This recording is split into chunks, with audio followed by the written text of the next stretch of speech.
Le largage d'une bombe atomique par un avion américain B-29 sur la ville japonaise de Hiroshima, le 6 août 1945, puis d'une autre sur Nagasaki, 3 jours plus tard, contribue, avec d'autres facteurs, à la capitulation du Japon et à la fin de la Deuxième Guerre mondiale. Les pays en guerre se livrent à une course à l'arme atomique depuis plusieurs années.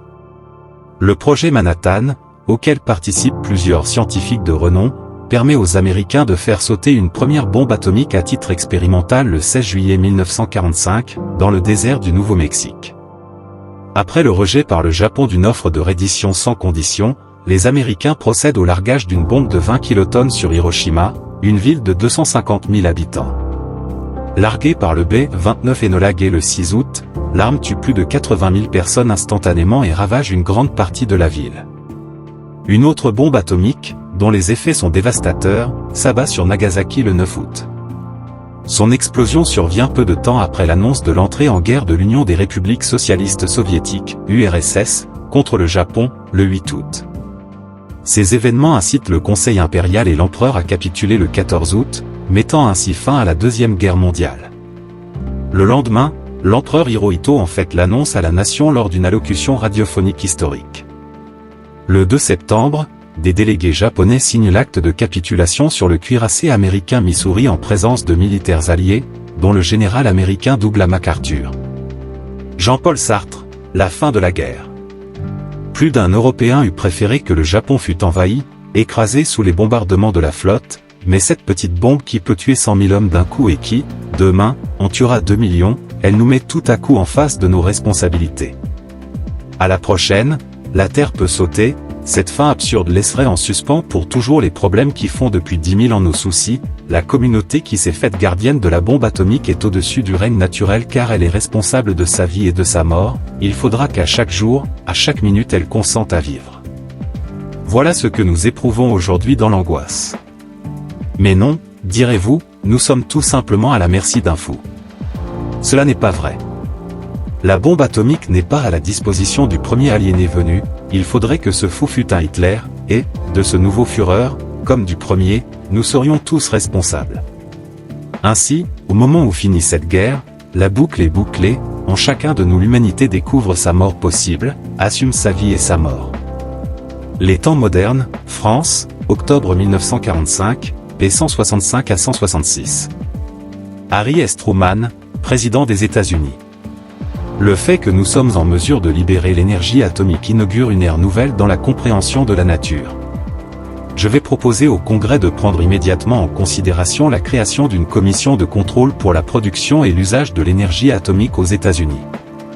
Je vais, en outre, recommander au Congrès d'examiner dans quelles conditions l'énergie atomique pourrait devenir un instrument puissant du maintien de la paix mondiale.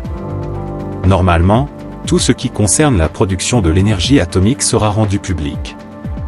Mais, dans les circonstances actuelles, on n'a pas l'intention de divulguer les procédés techniques de sa production, ni son application militaire, car il faut nous protéger nous-mêmes et le reste du monde contre le danger d'une destruction soudaine. Cité dans Le Monde, France, 8 août 1945, p1. Alexis Gagnon, un bilan de guerre inquiétant. L'avènement de la nouvelle bombe ne fait d'ailleurs que souligner d'une façon particulièrement dramatique l'un des aspects les plus inquiétants de cette guerre qui se livre plus contre les civils qu'entre les militaires. C'est la progressive mise au rencard des dernières barrières d'humanité que les peuples avaient réussi à ériger péniblement, au cours des derniers siècles pour rendre la guerre moins affreuse aux populations sans défense. La fin de la guerre laisse un monde vidé des quelques lois internationales qui dirigeaient tant bien que mal les rapports militaires entre les nations, un monde de haines inexpiables et d'inexprimables détresse, qui vivra désormais sous le signe des bombes atomiques et de la mort. Le Devoir, Québec, Canada, 10 août 1945, p1. Camilla Hewson Flinterman et Peter C. Flinterman, section, Letters. The implication of man's use of atomic force for destruction are overwhelming, and to call it a force for peace is at best wishful thinking. The airplane, too, was supposed to make war so horrible that it would be outlawed, and that was only 25 years ago.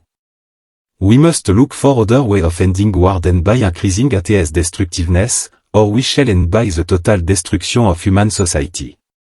Newsweek, édition canadienne, 3 septembre 1945, p6. Les informations précédentes renvoient précisément à la date de l'événement.